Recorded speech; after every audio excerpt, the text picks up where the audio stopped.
First time I caught Victoria Harrington in my backyard, she was watering my plants with my hose. She looked me dead in the eye and said, "You weren't doing it right," like I was the intruder in my own home. Ethan Mitchell should have known then that I was dealing with something far beyond normal neighborly disputes, but I was stupid. I let it slide. That was my first mistake. The second time, she was lounging in my backyard hammock, feet up, sunglasses on, sipping from what I could only assume was my own lemonade. "Your backyard has the best sun," she had explained, as if that justified her full-blown home invasion. I told her to leave. She laughed and took another sip. By the third time, I wasn't even surprised anymore. I stepped outside to find her hosting a casual brunch with two of her friends at my patio table. She waved at me like I was a guest at my own house. "Oh, you're home, want a mimosa?" she asked, as if I should be grateful for the invitation. That was the moment I knew this woman wasn't just clueless, she was a force of chaos, a suburban supervillain wrapped in Lululemon and entitlement. I tried reasoning with her, I really did. I told her she wasn't allowed on my property. She told me the HOA technically doesn't own the airspace above your backyard, so I'm not really trespassing. I called the police. They came, they saw, and they left after giving her a warning. She laughed off before stepping right back into my yard the very next day. That evening, I called my friend Maya Rodriguez, a local prosecutor who lived 3 streets over. She'd moved to the neighborhood a year before me and had warned me about Victoria when I first arrived. "So," Maya said, leaning against my kitchen counter, "she's escalated from just being nosy to full-on invasion. Why am I not surprised?" "You've had run-ins with her too?" I asked. Maya's expression darkened. "Victoria and I have history. Last year she tried to get me removed from the neighborhood ethics committee because I supported allowing residents to install solar panels. She claimed they were visually offensive." She took a sip of her wine. "But after she lost that battle, she started spreading rumors that I was having an affair with the HOA president." "Where are you?" "That's not the point, Ethan," she said with an eye roll. "The point is, Victoria is methodical. She doesn't just harass people for fun, she wants something." "My backyard, apparently." "Maybe, or maybe something else," Maya frowned. "Just be careful, she has friends on the city council." I should have taken Maya's warning more seriously, because the next day came the hot tub incident. It was a crisp Saturday morning when I found Victoria soaking in my hot tub, her head resting on a folded towel like she was in a spa. "It's perfect temperature today," she said, closing her eyes. "I lost it. I told her to get out." She sighed dramatically. "Legally, you can't kick someone out of water," she said. "Water belongs to nature." I stared at her, trying to decide whether I was actually awake or just trapped in the worst fever dream of my life. This was war. I did my research. I looked into electric fences, but that felt extreme. Security cameras, she wouldn't care. A lawsuit, she'd probably countersue me for emotional distress after I denied her access to my garden gnome collection. That's when I found the ad, "Need to keep unwanted guests out. Meet Titan, the ultimate guard dog." I clicked the link. Titan was no ordinary dog, 7 feet tall when standing, a mix of wolf, mastiff, and possibly a prehistoric beast. His photos alone made me question if he was real or just a creature summoned from the depths of mythology. The reviews were glowing. "Titan changed my life, better than any security system. My ex-wife hasn't been back since." That last one sold me. The breeder didn't even hesitate when I asked for a price. "Titan doesn't go to just anyone," he said. "He's special." I assured him that I needed special. He was delivered the next day. Titan was massive, pure muscle, thick black fur, and eyes that made you question your life choices. But surprisingly, he was calm, friendly even. I spent the day getting to know him, playing fetch, scratching behind his ears. He was perfect. Maya came over that evening, stopping dead in her tracks when she saw Titan sprawled across my living room floor. "Jesus Christ, Ethan," she whispered, clutching her folder of legal documents to her chest. "That's not a dog, that's a small horse with teeth." "This is Titan," I said proudly, "my solution to the Victoria problem." Maya approached cautiously, extending her hand. Titan sniffed it, then promptly rolled over for a belly rub. She laughed, kneeling to pet him. "Okay, he's gorgeous, but this seems extreme." She lowered her voice. "Also potentially problematic from a legal standpoint. What breed is he even? Is he legal in this county?" "He's a mix," I said vaguely. "A mix of what? Wolf and dragon?" She flipped open her folder.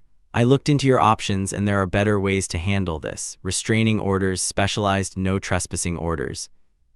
Just then my doorbell rang. Titan's head shot up, his ears perked forward.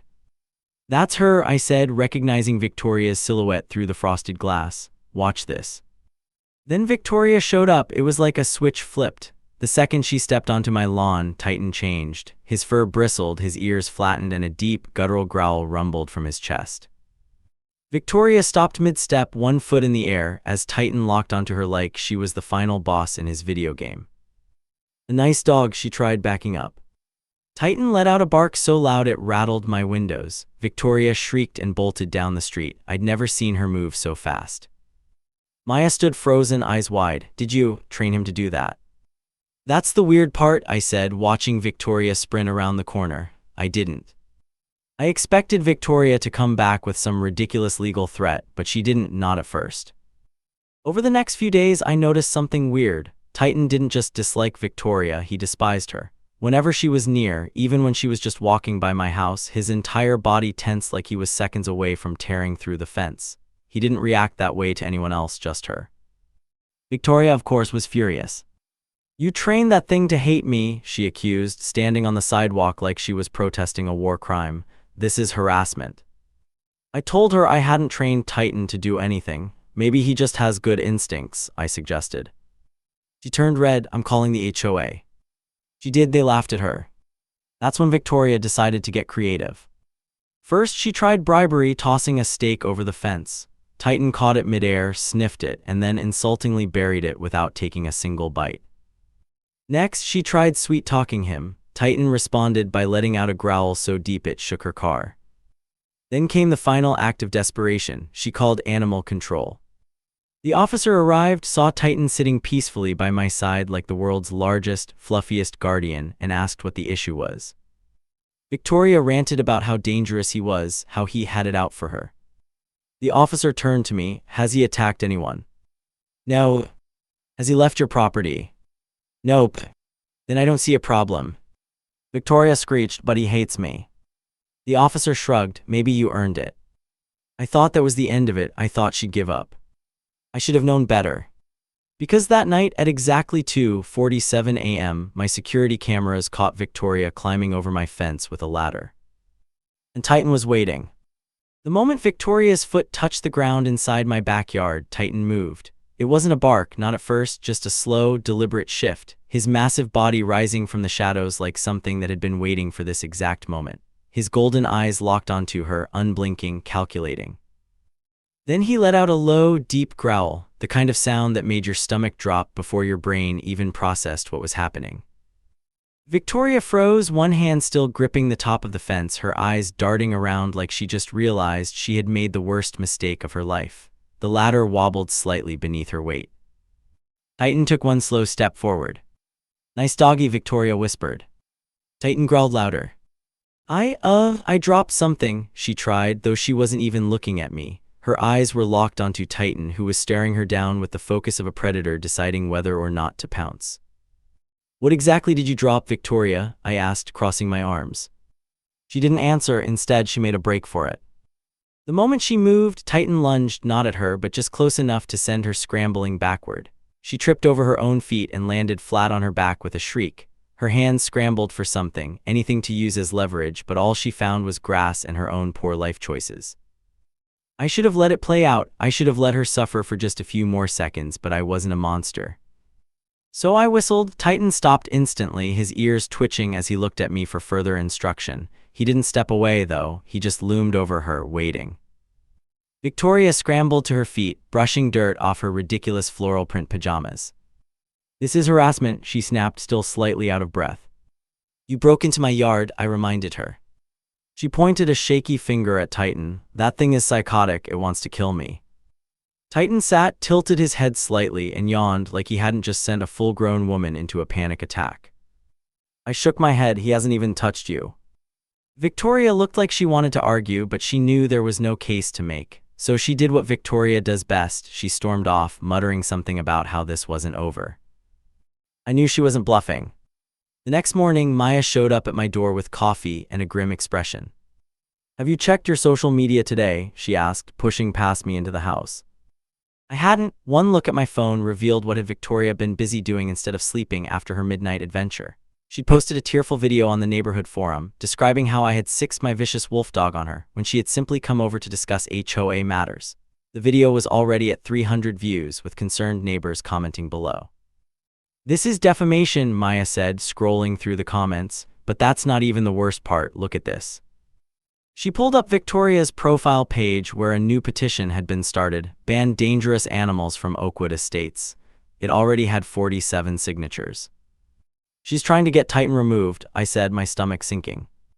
Maya nodded, "And she has friends on the city council, remember. If she pushes this through as an emergency measure, you might not have time to fight it legally." "What do I do?" "Document everything," Maya said firmly. "And in the meantime, maybe keep Titan inside as much as possible. Don't give her any ammunition." But it was too late for that. Victoria had started her real war. First, she stood at the edge of my property, arms crossed, glaring at Titan like she could intimidate a 7-foot beast. Titan, in response, merely stared back, unblinking. They stayed like that for a full 5 minutes before she finally huffed and walked away. Then came the food bribes. A raw steak landed in my yard right in front of Titan. He sniffed it, picked it up, and insultingly dropped it directly into the trash can. The next day, a full rotisserie chicken showed up. Titan buried it. Victoria escalated bacon, ham, gourmet dog treats. Titan ignored every single one like they were beneath him. Next, she tried a sweeter approach. She stood by the fence, speaking in a soft, sugary tone. "Titan, sweetie, look at you, such a handsome boy. You don't hate me, do you?" Titan didn't blink, he didn't growl, didn't bark. He just stood there, staring. Victoria laughed nervously. "Come on, big guy, let's be friends." Titan let out the deepest, most unsettling growl I had ever heard, and Victoria physically recoiled. "Psycho," she muttered under her breath and stormed off again. It should have been over. Any sane person would have backed off, but Victoria wasn't sane. That afternoon, Maya called me in a panic. "Turn on channel 7 right now," she said, her voice tight. I did, only to see Victoria standing in front of my house being interviewed by a local news reporter. The chyron below read, "Neighborhood terrorized by dangerous animal." "I haven't been able to sleep," Victoria was saying, dabbing at non-existent tears. "This beast has been unleashed on our peaceful community, and no one is doing anything about it." The camera panned to my front yard where Titan was lying peacefully in the sun, looking about as threatening as a giant stuffed animal. "That's the monster?" the reporter asked, sounding skeptical. Victoria nodded dramatically. "He's attacked multiple people. Children are afraid to walk to school. Something must be done." I was about to throw something at my TV when the camera suddenly cut to Maya, who must have arrived on the scene during the interview. "That's completely false," she said, stepping into frame. "As a resident of this neighborhood and an officer of the court, I can state unequivocally that this dog has never attacked anyone. What we're witnessing is a personal vendetta by Ms. Harrington, who has a documented history of harassment against multiple neighbors." The reporter turned back to Victoria, whose face had gone rigid with fury. "Would you care to respond to that?" Victoria's smile became brittle. "Maya Rodriguez has a personal grudge against me because I exposed her affair with." The feed abruptly cut back to the newsroom, where the anchor quickly moved on to the weather report. I called Maya immediately. "Thank you for that." "Don't thank me yet," she said grimly. "She's escalating, Ethan. This isn't just about your backyard anymore. She wants Titan gone." That night, Victoria called animal control again. They showed up at my house, clipboard in hand, with a forced smile that told me they already hated this assignment. "We got a report about an aggressive animal," the officer said, glancing warily at Titan, who sat beside me, tail wagging. "Let me guess," I said, "Victoria called you." The officer sighed. "She did. Says your dog is a community danger and targets her specifically." I gestured toward Titan. "He hasn't left my yard. He hasn't harmed anyone. The most he's done is scare her, which frankly, she brought on herself." The officer nodded, flipping through his notes. "We've already had complaints about her before. Do you mind if I just—" He crouched slightly, extending his hand toward Titan. Titan sniffed him, then licked his fingers. The officer grinned. "Yeah, this dog isn't the problem." Victoria, who had been watching from her driveway, shrieked in outrage. "He's a menace. You have to do something." The officer turned to her. "Lady, unless you have proof that this dog is attacking people, there's nothing we can do. Maybe stop trespassing on other people's property." Victoria opened and closed her mouth like a malfunctioning robot, then stormed inside her house. I thought I had won. I thought she had finally given up. I underestimated how petty she truly was. At exactly 3:00 in the morning, Titan perked up. His ears twitched, his posture stiffened. I didn't hear anything at first, but then metal scraping against metal. I checked the cameras. Victoria was back. She had a pair of bolt cutters and a determined expression. She was actually trying to break into my yard again. Titan's entire body vibrated with restrained fury as I watched her snip through the first part of my fence lock. I didn't stop him this time. I simply opened the door. Titan moved like a shadow, silent, swift, massive. Victoria didn't even notice until he was inches away. Then he let out a single, earth-shaking bark. Victoria jumped so violently that she dropped the bolt cutters and fell backward, landing flat on her back for the second time that week. Titan stepped closer. He didn't touch her. He didn't have to. His sheer presence was enough to make her go completely still, staring up at him in pure, unfiltered terror. I stepped outside, arms crossed. You're really committed to this whole breaking and entering thing, huh? Victoria whimpered, actually whimpered. I sighed, you might want to run. Victoria didn't need to be told twice. She scrambled to her feet, bolted out of my yard, and sprinted down the street in her pajamas. Titan watched her go, tail wagging slightly, as if he had just played the most entertaining game of his life. I looked down at him. I don't know what she did to you in a past life, but I think you just got your revenge. Titan just yawned, stretched, and trotted back inside, like he hadn't just terrified a full-grown woman into a full-speed retreat. But as I locked my fence again, a thought nagged at me. Why did Titan hate her so much? It wasn't just an ordinary dislike. This was something personal, and I was going to find out exactly why. The next morning, there was a flurry of activity in the neighborhood. Victoria had apparently spent the rest of the night sending emails to everyone on the HOA mailing list, claiming I had released a wild animal to attack her. Some neighbors were horrified, others skeptical. Maya was furious. This is getting out of hand, she said, packing my living room while Titan watched her with lazy interest. She's trying to create a mob mentality against you and Titan. It's not working though, is it? I asked, scrolling through my phone where neighbors were already responding with doubt to Victoria's wild claims. Not yet, but Maya stopped packing suddenly, staring at Titan with a peculiar expression. Have you ever thought about why he hates her so much, just her, specifically? I nodded slowly. I've been wondering the same thing. Maya kneeled in front of Titan, studying his face. You know, there's something familiar about him. I can't put my finger on it, but... She pulled out her phone and started scrolling through old photos. Wait a second, look at this. She showed me a picture from about 2 years ago, a neighborhood picnic I'd missed since I hadn't moved in yet. In the background, barely visible, was Victoria standing next to a large, dark dog that looked remarkably like a younger Titan. She had a dog? I asked, squinting at the image. Apparently, Maya said. I never saw it after that day, though. I just remember thinking it was beautiful but seemed miserable around her. I couldn't shake the feeling that something was off. Titan wasn't just protective. He despised Victoria with a level of intensity that went beyond normal territorial behavior. He had no problem with delivery workers, neighborhood kids, or even the occasional stray cat that wandered too close. But the second Victoria appeared, his entire demeanor changed. It was personal. The answer came when I decided to call the breeder. I figured he might have some insight. Maybe Titan had been trained to recognize certain behaviors or sense something, anything to explain the obsession he had with making Victoria's life miserable. The breeder answered on the first ring. How's Titan doing? He's great, I said, eyeing the giant beast sprawled across my couch, but I have a weird question. Shoot.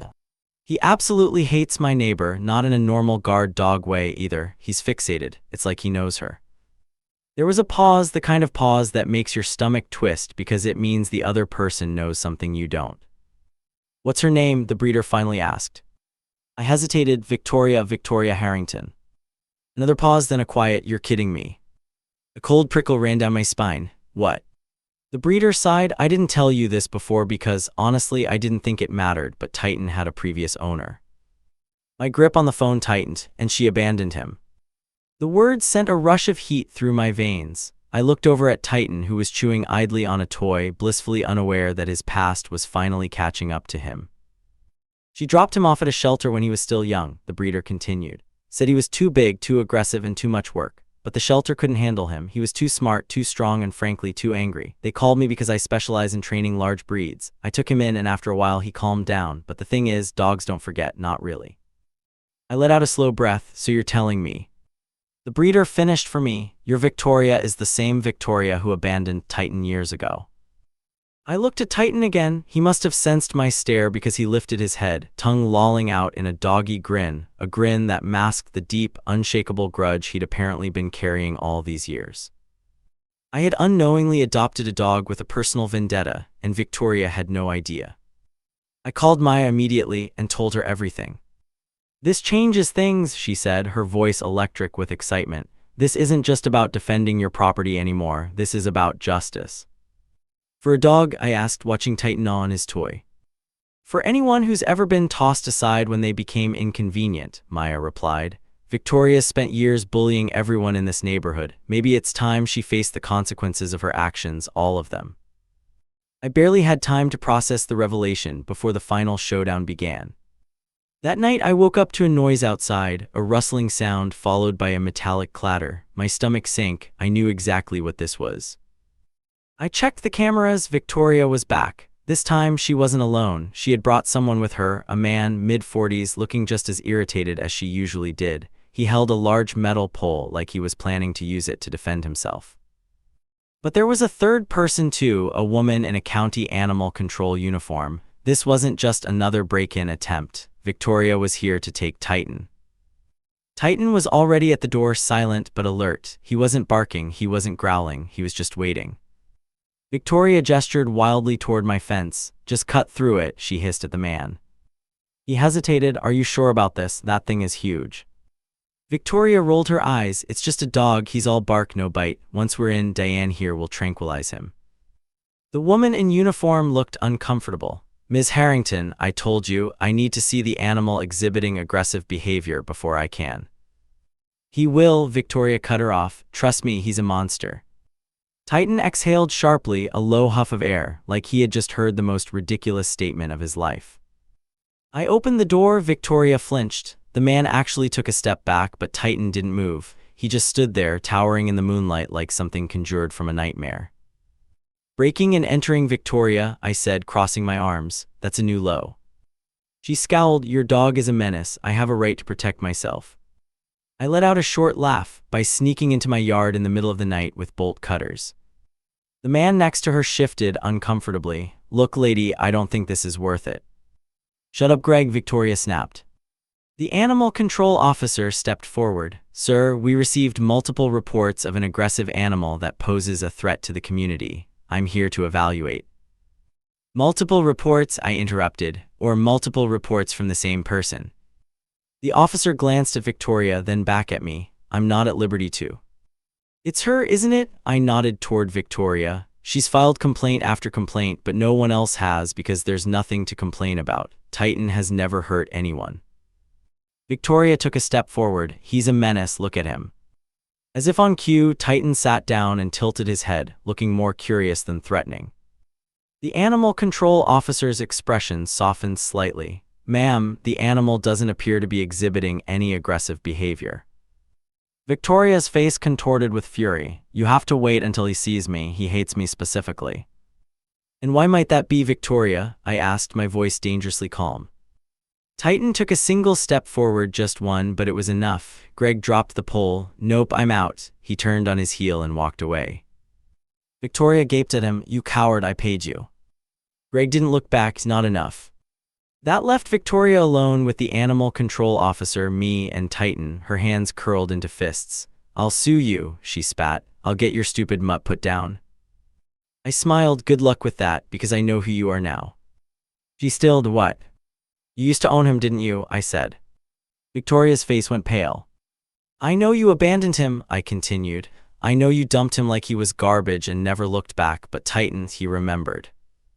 Her mouth opened, then closed. She looked at Titan, and for the first time, I saw something other than rage in her expression, fear. Titan didn't move, he just watched her, silent and waiting. The animal control officer looked between us, clearly confused. What's going on here?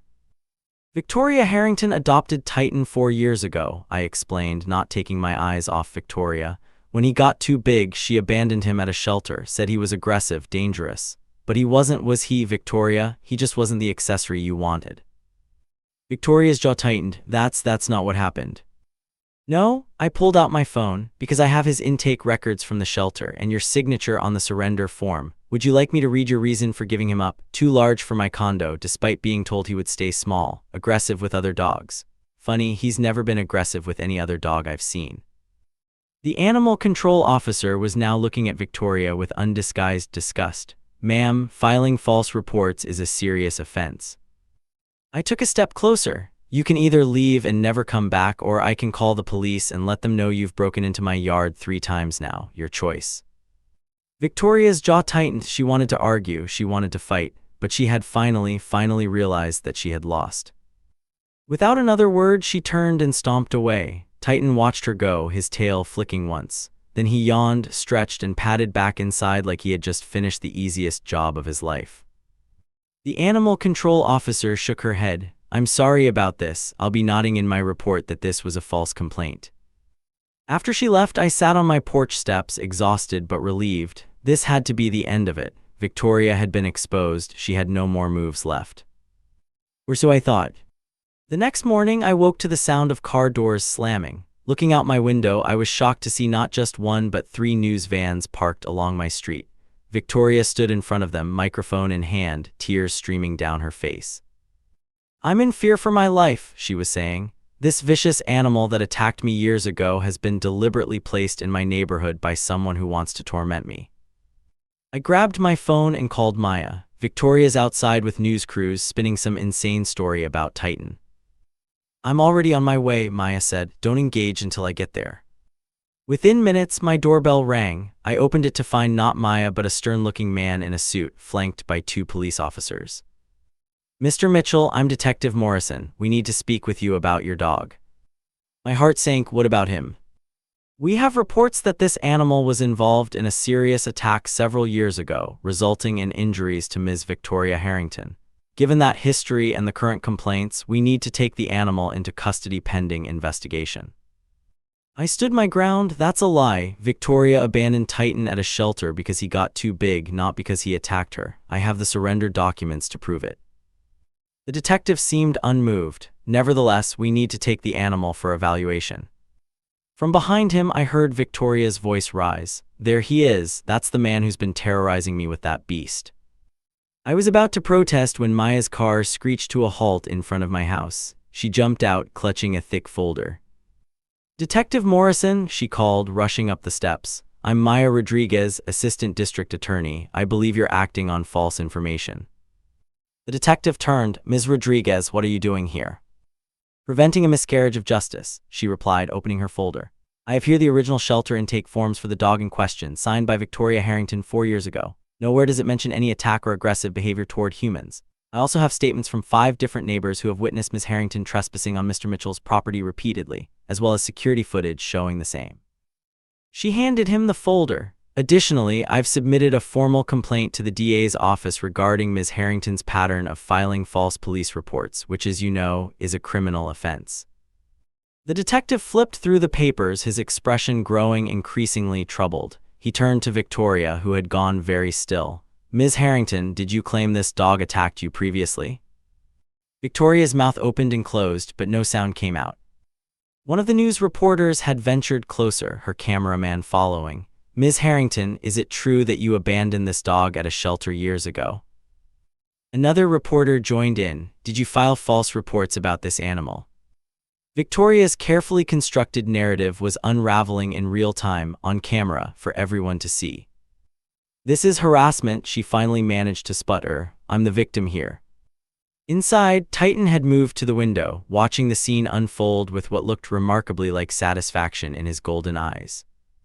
The detective turned back to me. Mr. Mitchell, I apologize for the confusion. It seems we've been misinformed. Victoria wasn't going down without a fight. He set the dog on me. It tried to kill me. I have witnesses. Who? Maya challenged. Greg, the man you paid to help you break into Ethan's yard last night. I've already taken his statement. He admits you offered him $200 to help remove a dangerous animal from the neighborhood. Victoria's face had gone from pale to bright red. The crowd of neighbors that had gathered to watch was now murmuring, and not in her favor. "You might want to hire a lawyer, Ms. Harrington," Maya added, her voice carrying. "Attempted breaking and entering, filing false police reports, trespassing, defamation. The list is getting pretty long." For a moment I almost felt sorry for Victoria. She had created her own worst nightmare: public humiliation, exposure, and the one thing she seemed to fear most: consequences for her actions. "This isn't over," she hissed, but the threat sounded hollow even to her own ears. She turned and pushed her way through the crowd, fleeing to her house while reporters shouted questions at her retreating back. The next morning I saw a moving truck in Victoria's driveway. She was gone by the end of the week. I never saw her again. Titan, on the other hand, became a legend in the neighborhood. People loved him. Kids would stop by to see him, and the mailman even started bringing him treats. He protected the house, but more than that, he became my best friend. Maya stopped by often, too. She and Titan had formed a special bond. Both, it seemed, had scores to settle with Victoria and had found satisfaction in her defeat. One night, as I sat outside with Titan, watching the stars, I gave him a scratch behind the ears. "You got your revenge, huh?" Titan let out a satisfied huff. I laughed. "Good boy." "You know," Maya said, settling into the chair beside me with a glass of wine, "some people might say we were too hard on her." I glanced at her. "Do you think we were?" She considered this, watching Titan stretch contentedly on the patio. "No, Victoria spent years making everyone miserable because she could. She abandoned Titan when he wasn't convenient anymore. She tried to get him taken away, or worse, just because her ego was bruised. Some people only learn when the consequences finally catch up to them." I nodded, looking up at the stars. "Justice comes in strange forms sometimes." "Sometimes," Maya agreed. "It comes with fur and sharp teeth." Titan's ears perked up, as if he understood every word.